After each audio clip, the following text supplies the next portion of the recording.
आज का जो हमारा टॉपिक यहाँ से शुरू होता है सेंट्रल बैंक के बारे में थोड़ा सा और डिटेल में अब हम पढ़ते हैं, यानी जो केंद्रीय बैंक होता है आपका उसके बारे में। तो केंद्रीय बैंक यानी सेंट्रल बैंक क्या होता है ये तो आपको पता है। अब इसके कुछ काम होते हैं। This is very important topic और ये हर साल बोर्ड एग्जाम्स के अंदर देखा गया है। फंक्शंस ऑफ सेंट्रल बैंक, अब जितने भी हैं कान खोल के सुनना। फंक्शन का मतलब क्या बोला मैंने कि भैया जो ये सेंट्रल बैंक है यानी जो आरबीआई है इसके क्या क्या काम है।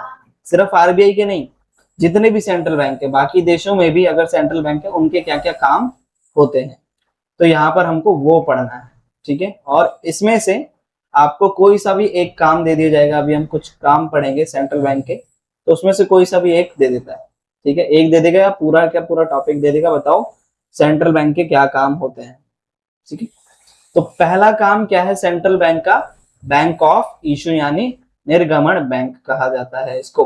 निर्गमन का मतलब, बैंक ऑफ इशू का मतलब क्या कि किसी भी करंट कंट्री के अंदर पैसा इशू करना, नोट पैसा जारी करना, करेंसी को क्या बोलते हैं, मुद्रा को जारी करने का काम किसका होता है, किसका होता है, सेंट्रल बैंक का। किसका होता है, यानी जो आरबीआई है सिर्फ उसी का अधिकार है नोट जारी करना। ऐसे नहीं कि कोई भी उठ के आएगा भैया ले लो नोट, ले लो नोट, ले लो।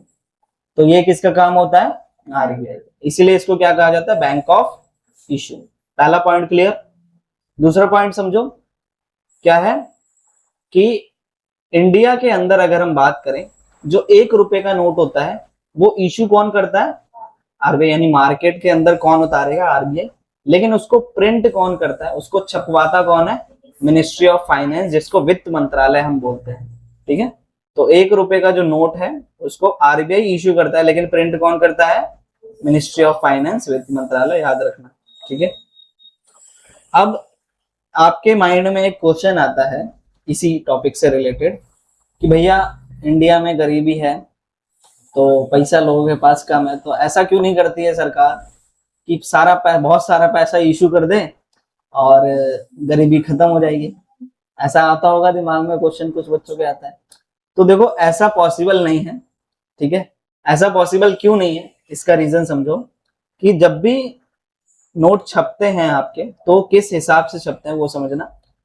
जब नोट छपते हैं तो उसी के बराबर की कीमत का आपको सोना और फॉरेन सिक्योरिटी किसके पास जमा करवाना पड़ता है, आरबीआई के पास इतना पैसा देना पड़ेगा। यानी अगर आपको 10 लाख रुपए के नोट चाहिए तो उतना आपको गोल्ड या फिर फॉरेन सिक्योरिटी मतलब फॉरेन करेंसी, ठीक है, डॉलर है, पाउंड है, ये सब आपको आरबीआई को देना पड़ेगा, तभी उतने ही नोट आप इशू कर सकते हैं। पहला चीज क्लियर। तो इस फ्री में नहीं होता है, फ्री में कोई काम नहीं होता है। ठीक है, तो आरबीआई कब नोट इशू करता है, जब उतना गोल्ड उसको मिलेगा या फॉरेन सिक्योरिटी मिलेगा तब। ठीक है, और भी चीजें होती हैं। अब बात आती है कि अगर मान लो बाई चांस कि भैया कोई देश ऐसा है जिसने ऐसा कुछ नहीं किया, गोल्ड वोल्ड नहीं रखा, ऐसा उसने पैसा जारी कर दिया, इश्यू कर दिया, तो उस केस में क्या होता है, उस केस में क्या होगा, जैसे अभी रुपए की कीमत क्या चल रही है, डॉलर, 1 डॉलर कितने रुपए के बराबर है, 90 समथिंग पहुंच गया, 89 समथिंग, 94 पहुंच गया, वाह। तो अभी लड़ाई के चक्कर में 94 रुपए पहुंच गया। तो क्या होता है, अगर आप बहुत ज्यादा पैसा इश्यू कर दोगे ना कंट्री के अंदर, तो उस टाइम पे क्या होगा, अभी तो 1 डॉलर कितने के बराबर है, 94 के बराबर है। तो ये जो 94 है ये 500 के बराबर हो जाएगा। यानी 1 डॉलर आपके करेंसी की कीमत घट जाती है। ठीक है, इसलिए हम ज्यादा पैसा इशू नहीं कर सकते। ठीक है, ऐसा एक देश ने किया था, उस देश का नाम मेरे को याद नहीं है। तो उसके पास अभी भी आप जाएंगे ना, उसके जो कीमत है रुपए से भी कम है। वहां पर आप 1 रुपए लेके जाओगे ना, आपको 1000 रुपए मिल जाए, 1000 उनका जो भी करेंसी है वो मिल जाता है। तो ऐसा होता है, इसलिए हम फालतू के नोट जारी नहीं कर सकते। हम क्या कर सकते हैं, उतनी ही करेंसी जारी कर सकते हैं जितना हमारे पास सरकार गोल्ड और फॉरेन करेंसी सबमिट करेगी। नहीं होगी, क्यों होगी, अब नोट छाप दिए उससे क्या हुआ, उससे आपके, देखो आपकी करेंसी जो है, आपकी कंट्री की जो करेंसी है वो तो महंगी सस्ती हो गई ना। अब आप सिर्फ अकेले तो कुछ कर नहीं सकते, आपको डेवलपमेंट करना है, विकास करना है, उसके लिए क्या चाहिए, बाकी देशों की हेल्प चाहिए। अब मैं बोल रहा हूँ कि $1 कितने रुपए का है, 500 रुपए का है, तो पहले मेरे को 500 रुपए दूसरे देश को देने पड़ेंगे, तब तो मेरे को कुछ पैसा मिलेगा। तो ऐसे जो ट्रेड व्यापार करने में ना बहुत दिक्कत आती है, तो इसलिए डेवलपमेंट वहीं का वहीं रह जाता है, तो ये चीज पॉसिबल नहीं। ठीक है, अच्छा था। तो पहला पॉइंट समझ में आया कि आरबीआई का काम क्या करना है, नोट को जारी करना, करेंसी को इशू करना, इसलिए इसको हम क्या बोलते हैं, बैंक ऑफ इशू, हिंदी वाले निर्गमन बैंक कहा जाता है। ठीक है जी। दूसरा काम समझो आरबीआई का क्या है, इसको कहते हैं बैंकर टू गवर्नमेंट, यानी सरकार का बैंक। अब जैसे आप लोगों का बैंक है SBI, HDFC bank, ICICI bank, ऐसे ऐसे बैंक हैं, आप कहाँ पैसा जमा करवाते हो अपना, भैया बैंक में पैसा जमा करवाते हैं, वहां से पैसा निकालते हैं, सब कुछ करते हैं। तो वैसे ही सरकार के लिए बैंक का काम कौन करता है, आरबीआई। सरकार का बैंक कौन है, आरबीआई। तो सरकार का बैंक आरबीआई है, पहले बैंकर का काम करता है और एजेंट का काम भी करता है, एडवाइजर सलाहकार का भी काम करता है। तो तीनों में समझते हैं कि भैया एज अ बैंकर आरबीआई सरकार के लिए क्या काम करता है। तो एज अ बैंकर जैसे आप पैसा जमा करवाते हैं, वैसे ही सरकार का जो भी पैसा होता है वो बैंक के पास, आरबीआई के पास आता है, जमा करती है आरबीआई, और अगर पेमेंट वगैरह कुछ भी करना होता है तो वो सरकार के बिहाफ पर आरबीआई करता है। ठीक है, अब एज अ एजेंट क्या काम करता है, अगर सरकार की कुछ भी चीजें खरीदनी है, बेचनी है, सिक्योरिटीज मिली, सिक्योरिटीज क्या होता है, पब्लिक कंपनियां जानते हैं आप लोग, सरकारी कंपनियां। अब सरकारी कंपनी चल तो रही नहीं है, तो वो बिकने की कगार पे है, तो उसको बेचने का काम, उसको खरीदने का काम कौन करता है, आरबीआई। तो उसको बेचना है, ठीक है, बेचना है तो बिचवाएगा एजेंट के तौर पे, एजेंट समझते हो ना, जो बीच का मीडिएटर होता है, शादी वादी करवाने वाला व्यक्ति, ब्रोकर जिसको हम बोलते हैं। तो एज अ एजेंट क्या करेगा, इसका सरकारी कंपनी है, इसको बेच देगा। तो जैसे आपने यहाँ पर क्या पढ़ा था, अनकम्बर्ड अप्रूव्ड सिक्योरिटी आपने पढ़ा, दिस। तो ये सिक्योरिटी कौन सी है, शेयर्स कौन से खरीदवा रहा है, ये कमर्शियल बैंक को सरकारी कंपनी के शेयर खरीदवा रहा है। तो इसी की वजह से कौन कर, आरबीआई किस वजह से कर पाता है, क्योंकि आरबीआई के पास अधिकार है कि वो एजेंट बनता है किसका, सरकार। ठीक है, अब एज अ एडवाइजर समझो, एज अ एडवाइजर का मतलब सलाहकार। अब आपको सलाह चाहिए तो आप सीए वीए के पास जाते हो, लेकिन सरकार को सलाह चाहिए होता है तो वो किसके पास जाती है, आरबीआई के पास। किस किस चीजों में, अगर उसको मुद्रा से रिलेटेड कोई भी सलाह चाहिए, बैंकिंग से रिलेटेड सलाह चाहिए, और फाइनेंशियल मैटर यानी पैसे से रिलेटेड कोई भी सलाह चाहिए, तो वो किसके पास जाता है, आरबीआई के पास। ठीक है, इसीलिए इसको क्या कहा जाता है, बैंकर टू गवर्नमेंट। आरबीआई क्या है, सरकार का बैंक है। ठीक है, याद रहेगा।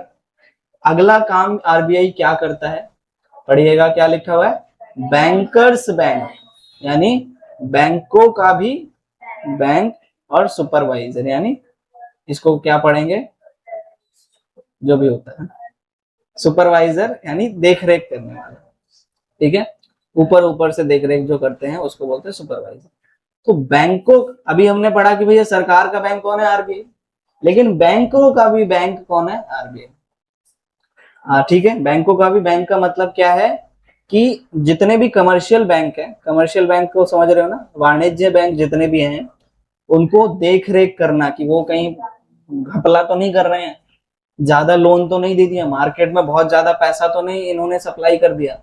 तो ऐसी चीजें देख रेख कौन करता है, आरबीआई करता है, कि जितने भी कमर्शियल बैंक है वो एकदम अच्छे से रहे। इसीलिए इसको दादाजी कहा गया है। दादाजी क्यों कहा गया है, क्योंकि पूरी की पूरी देख रेख कौन करता है, ठीक है। अब सिर्फ देख रेख ही नहीं करेगा, ये कुछ गाइडलाइंस भी बनाता है। गाइडलाइंस का मतलब क्या, पॉलिसीज, हाँ, जिसको नियम हम बोलते हैं, कुछ नियम भी बनाता है किसके लिए, कमर्शियल बैंक के लिए, कि आपको ये नियम पालन करने हैं। ठीक है, और ये जो नियम आरबीआई बनाएगा वो सारे कमर्शियल बैंक को पालन करने पड़ते हैं। अगर नहीं पालन करेगा तो उसके हिसाब से फिर कॉन्सिक्वेंसेज होते हैं, यानी आरबीआई उस बैंक के खिलाफ एक्शन ले सकता है। ठीक है, तो ये समझ में आया। बैंकर्स बैंक एंड सुपरवाइजर, तीसरा पॉइंट। चौथा पॉइंट समझिएगा, आरबीआई जो होता है वो क्या होता है, custodian of national reserve and international currency. Custodian का मतलब क्या बताया गया है यहाँ पर, देखभाल करने वाला, जैसे चौकीदार, ठीक है। नेशनल रिजर्व का मतलब अब देश की कुछ संपत्तियां हैं, तो राष्ट्रीय भंडार और अंतरराष्ट्रीय मुद्रा का देखरेख कौन करता है, आरबीआई करता है। आरबीआई के पास सारा का सारा कंट्री का गोल्ड किसके पास रहता है, आरबीआई के पास है। इंटरनेशनल करेंसी यानी मुद्रा, विदेशी मुद्रा किसके पास है, सारी की सारी आरबीआई के पास है। तो उसको देख रेख करने का काम भी किसका है, आरबीआई का काम, ठीक है। तो इसी से आरबीआई, अगर कोई भी आरबीआई को पैसा मिलता है, सरकार, भैया सरकार व्यापार कर रही है, ठीक है, क्या दिक्कत आ गई, सरकार व्यापार कर रही है, तो सरकार व्यापार करती है तो भैया पैसा देना पड़ेगा, कई भी पैसा आता भी है, तो वो किसके बिहाफ पर करती है, आरबीआई के बिहाफ, आरबीआई करती है सरकार के बिहाफ पर।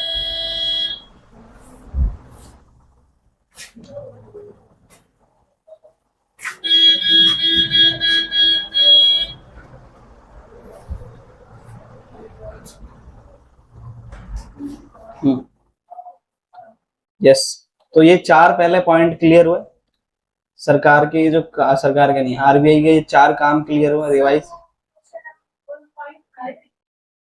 बता रहे कौन सा पॉइंट, थर्ड, ठीक है, अभी बता रहे। तो हमने चार पॉइंट अभी तक पढ़े। पहला पढ़ा क्या पॉइंट है, बैंक ऑफ इशू, आरबीआई का क्या काम है, नोटों को, करेंसी को जारी करना किसका काम होता है, आरबीआई का। बोलना है साथ में, खाना खा के आया करो। सेकंड पॉइंट क्या है, बैंकर टू, हमारे लिए बैंक तो खुले हुए हैं लेकिन सरकार के लिए कौन सा बैंक है, आरबीआई, तो इसलिए सरकार का बैंक होता है आरबीआई। और बैंकर्स बैंक यानी बैंकों का भी बैंक, और सुपरवाइजर कौन होता है, आरबीआई। यहाँ पर कौन सा पॉइंट नहीं समझ में आया, विच, अब ये गाइडलाइंस बनाएगा, इन्फ्लेशनरी डिफ्लेशनरी। इन्फ्लेशन का मतलब होता है जब बहुत ज्यादा महंगाई हो गई, डिफ्लेशन का मतलब मंदी, चीजें बहुत ज्यादा सस्ती हो जाती हैं, ठीक है। तो महंगाई और मंदी के टाइम पर क्या करता है, आरबीआई कुछ गाइडलाइंस बनाता है, कुछ पॉलिसी बनाता है, तो वो पॉलिसी किसको माननी पड़ती है, जितने भी कमर्शियल बैंक है उन सबको मानना पड़ता है, ठीक है। फोर्थ पॉइंट में हमने क्या पढ़ा, custodian of national reserve, RBI क्या करता है, जितने भी राष्ट्रीय भंडार हैं और अंतरराष्ट्रीय मुद्रा है उसका देखभाल करता है आरबीआई, ठीक। नाउ अब हमें क्या पढ़ना है, पांचवा पॉइंट। पांचवा पॉइंट क्या है, क्लियरिंग हाउस फंक्शन, समाशोधन गृह का कार्य। तो इसका मतलब क्या होता है, ध्यान से समझिएगा, यहाँ पर आइए। ठीक है, ठीक है, ठीक है, ओके, यस।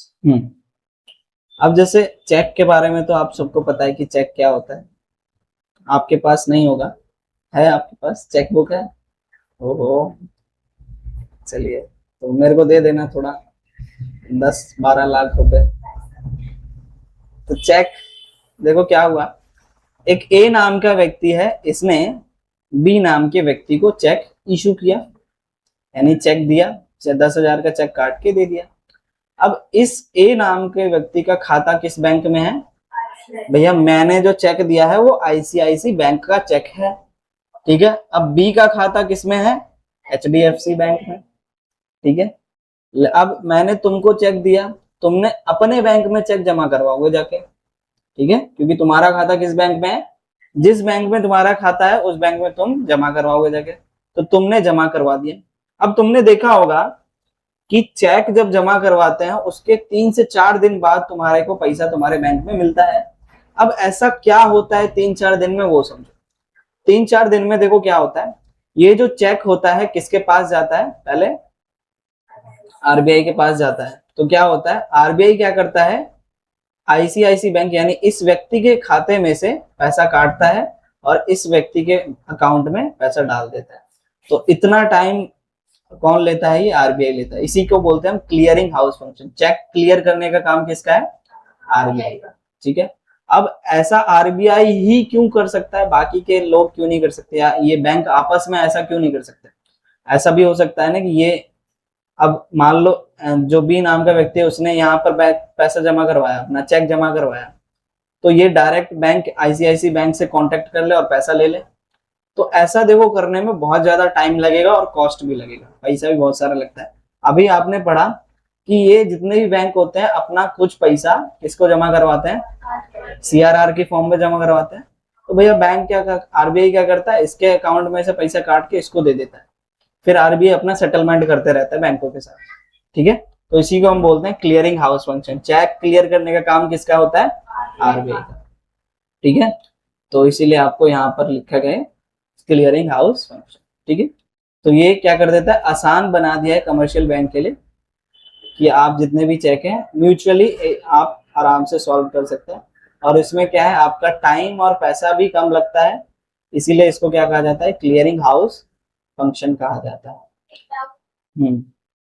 तो जैसे कि आप लोग एचडीएफसी बैंक में जिसका खाता है, तो अगर दूसरे वाले का खाता किसी को होता है तो ये जल्दी पेमेंट हो जाएगी। हाँ, उस केस में जल्दी हो सकता है, तो लेकिन उसमें भी दिक्कत ये है ब्रांच के बेसिस पर भी होता है ना। अब अलग अलग बैंक की अलग अलग ब्रांचेस हैं, तो ब्रांच भी अलग होगी तो भी टाइम लगता है, ठीक है। अगर सेम पर्टिकुलर बैंक में तो टाइम नहीं लगेगा, तो आपको एक दिन में मैक्सिमम 2 दिन में मिल जाता है। नहीं होता आरबीआई से, चेक जाएगा आरबीआई के पास, चेक जितने भी होगा वो आरबीआई के पास जाएगा सर। अब समझो 6th पॉइंट क्या है, लेंडर ऑफ लास्ट रिजॉर्ट। तो लेंडर ऑफ लास्ट रिजॉर्ट को हम क्या बोलते हैं, अंतिम उपाय ऋणदाता। तो लेंडर का मतलब क्या होता है, जो आपको पैसे देगा, और लास्ट का मतलब आखिरी, और रिजॉर्ट का मतलब रास्ता। यानी कि समझिएगा, इसको एक कहानी से समझते हैं। तो ये थोड़ा सा रियल स्टोरी है। जयपुर में एचडीएफसी बैंक का एक ब्रांच है, ठीक है। अब उस समय अफवाह, कुछ टाइम पहले अफवाह आई थी कि जयपुर का जो एचडीएफसी ब्रांच है, एचडीएफसी जो बैंक है वो बंद हो जाएगा।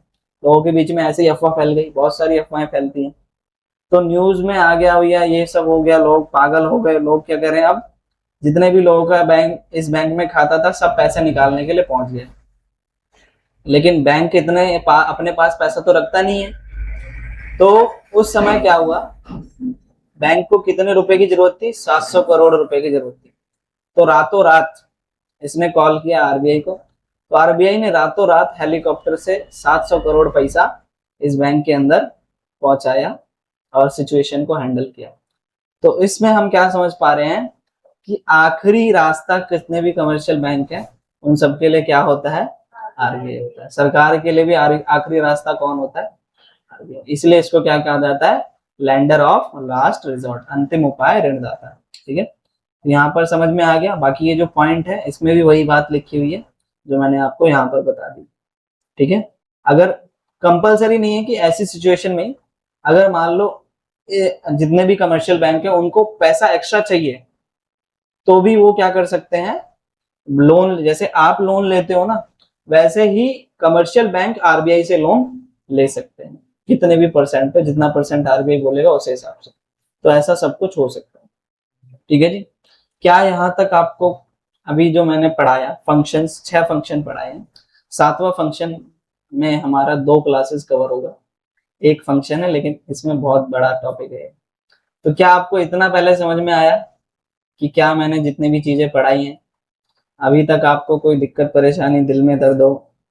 दिल का दर्द तो देखो मैं दूर नहीं कर सकता, ठीक है, लेकिन अगर टॉपिक से रिलेटेड कुछ दिक्कत हो तो बताइए। नहीं है? ओके, सो यस, थोड़ा सा मैं इसको बता देता हूँ। लास्ट जो हमारा फंक्शन है, यानी आरबीआई का काम क्या होता है, क्रेडिट कंट्रोल करना। क्रेडिट का मतलब जो पैसा है मार्केट के अंदर बहुत ज्यादा पैसा भी नहीं होना चाहिए, उसको नियंत्रण करने का काम किसका होता है, आरबीआई का। तो आरबीआई पैसे को कंट्रोल कैसे करता है, उसके 2 तरीके बताए गए हैं। पहला तरीका है क्वांटिटेटिव मेथड, ठीक है, यानी इसको मात्रात्मक विधि बोलेंगे, या दूसरे लैंग्वेज में जनरल क्रेडिट कंट्रोल मेजर भी बोल सकते हैं, यानी सामान्य ऋण नियंत्रण उपाय। दूसरा मेथड क्या होता है, क्वालिटेटिव मेथड, यानी इसको बोलेंगे स्पेसिफिक क्रेडिट कंट्रोल मेथड। ठीक है, तो इसमें भी अब आप कितने तरीके पढ़ेंगे, इस मेथड के अंदर 5 तरीके हैं जिनसे पैसे को कंट्रोल किया जा सकता है, और इस क्वालिटेटिव मेथड के अंदर 4 मेथड है। तो टोटल आपको 9 तरीके सीखने हैं कि आरबीआई पैसे को कैसे कंट्रोल करता है। ठीक है, तो ये हम नेक्स्ट क्लास में पढ़